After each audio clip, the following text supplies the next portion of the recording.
let me introduce you to my friend Steven. Steven, he's in a dangerous place, and he's here not by choice, but because he has to be. He has a mission, and his mission is super simple. All he has to do is move from point A to point B, but he has to be cautious. Every step that Steven takes must be calculated carefully. See, he avoids interaction with others because a bad encounter, well, that could be detrimental. And Steven, well, he's been on this mission before. He knows the consequences of failure, and he doesn't know who he can trust. See, the lines between friends and enemies, they get easily blurred. See, Steven remains emotionless on the outside, afraid to blow his cover. On the inside, well, it's a different story. Heart pounding, thoughts racing, fear consuming every emotion. See, we haven't even heard the worst part. Succeeding in his mission only brings momentary relief because he knows if he succeeds, well, he'll have to do it again and again and again. As you think about Steven's story, what runs through your head? I'll tell you what runs through mine is, I'm clearly intrigued, but I just need some more information. Like, all I know about him is his name. His name is Steven. I know nothing about where he is, other than it sounds like it's pretty dangerous. I'm not really sure what he actually does, but it sounds like he might be on some type of secret mission. Maybe he's a soldier on enemy territory. I don't really know though. I don't know anything about him until we get more information, like who is he, where is he, and what is his mission? Let me introduce you to my friend Steven one more time. Steven isn't a soldier. He's actually a 9th grade student. He isn't on enemy territory. He's at his school. His mission isn't as complex as you might have once thought. It's simply to make it down the hall, from point A to point B, from chemistry to math class. You might be thinking, well, that was pretty misleading, Kyle. Why'd you frame Steven's story like that, as if Steven's some soldier who had infiltrated enemy territory? Well, the reason why is because, man, I believe there's some pretty blatant similarities between a soldier on enemy territory and Steven, a 9th grade student, just walking down the hall of his school. When I think of a soldier on that type of mission, I think of someone who is cautious, calculated, and a person who doesn't trust easily. Man, Steven's all those things and more. He's cautious because he knows that it doesn't take much to get humiliated. He's calculated because he knows that a slip-up doesn't usually go unnoticed.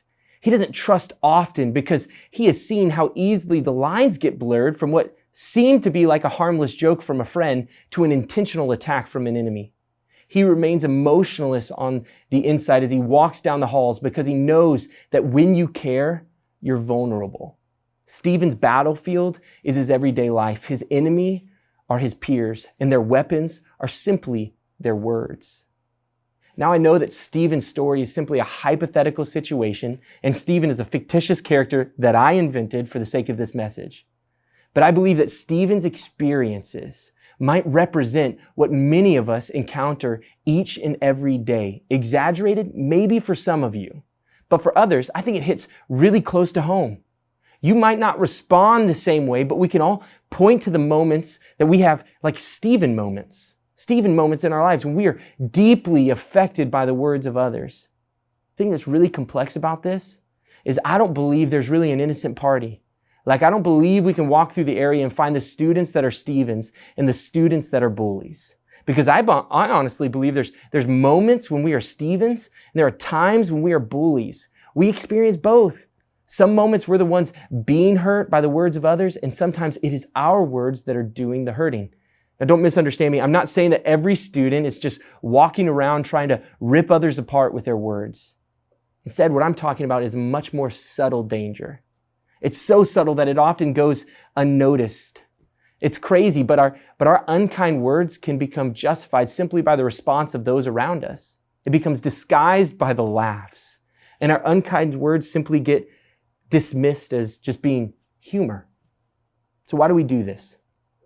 If we know that our words can hurt, why do we constantly give into this roast-inspired culture? Well, we must first understand that this isn't primarily a behavior issue. And what I mean by that is this isn't just something that we can just try really hard not to do. This is an issue that exists within our hearts. There's a motive that runs deep within each of us, a desire, really, a desire to be loved and accepted. Here's what this means. We aren't just trying to hurt people. I get that. No, not at all. We believe, and I believe, that we give into this type of behavior not because we want to tear others down, but rather because our hearts are longing for acceptance. Like we want to be loved. We say to ourselves, man, I'm willing to tear down the one if it elevates myself in the eyes of many.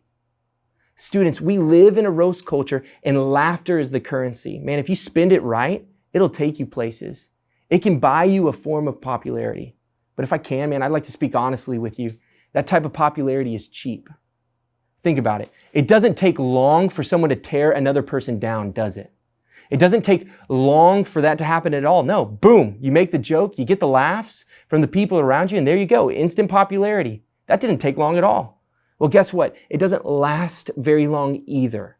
I mean, very quickly you realize you aren't the only one striving to be accepted. And before you're the one that's on the receiving end of being torn down by someone else's pursuit of acceptance. So what happens then? Man, when you become someone else's victim, you no longer feel the love and acceptance that you once did. Why? Because humor is a cheap man's currency, and that check will bounce. And that desire for acceptance grows and grows and grows, and you are left empty. Students, our hearts crave for something more.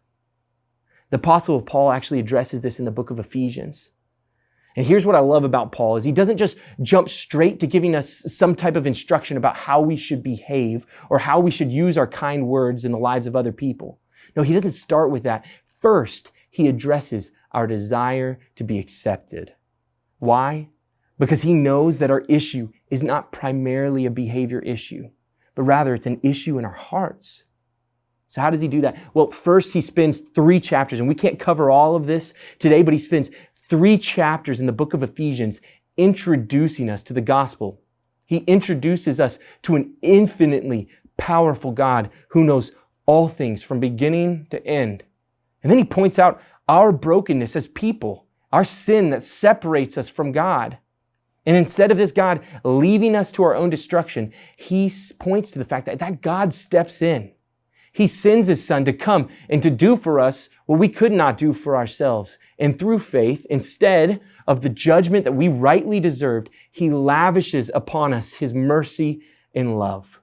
Instead of casting us out by his grace, man, he brings us in. Talk about our need for acceptance. What if I told you, students, that there's a God that has every right to remove you from the face of the earth, but instead he decides to make a way for you to become family, where he doesn't look at you as an outcast, but rather he calls you a son or a daughter of God. Now that changes things for us. No longer do you need to walk around looking for acceptance from anyone else. You can put away that cheap currency of humor that we use to tear others down so that we can be accepted, because the perfect Son of God paid for your acceptance with the purest form of currency known to man, and he gave his son freely. And that's crucial. He gave it to you freely, which means that you didn't have to earn it. Therefore, you cannot lose it. You can know the grace and the love that God has for you.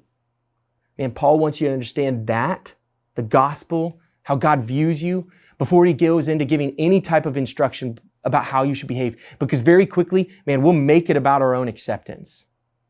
Primarily, this is not about your behavior. It's about what's going on inside on your heart.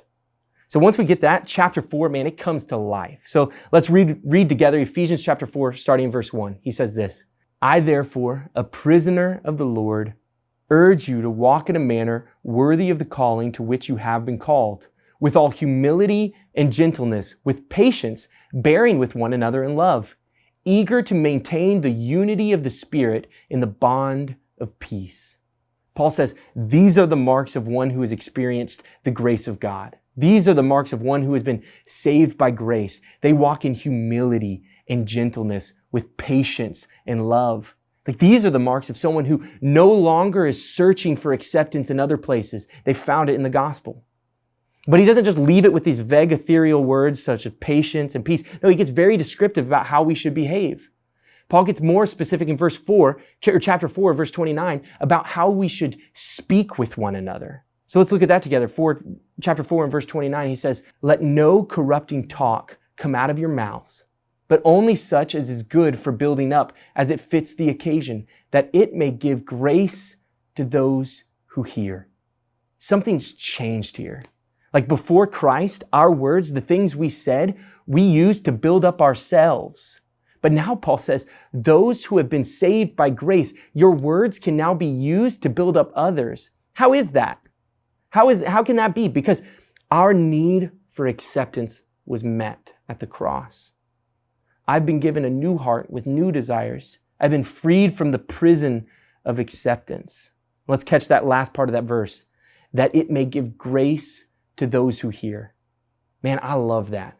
I don't need to capitalize on the mistakes of other people any longer. I don't need to use their flaws to earn some type of personal gain. Our words are to be filled with grace to those who hear, to build one another up and never to tear one another down. The toughest thing about this is, man, we got to live that out. It becomes incredibly difficult, especially in moments when you don't feel loved and accepted by those around you. When you find yourself in a Stephen moment, when you find yourself walking down the hall and you're the one that's on the roasting chair. Students, when we don't receive the acceptance from those around us, I just think it's interesting how quickly we begin to forget the acceptance that has been eternally given to us in Christ. We can fall into that same trap, that cycle, that thing that is just crushing us, where we begin to use our words as a means to gain acceptance from those around us. Students, Christ loves you and he has eternally given you that acceptance in the person and work of Jesus Christ. So I encourage you to fight to remember. Students, it will be tough, but it's worth it.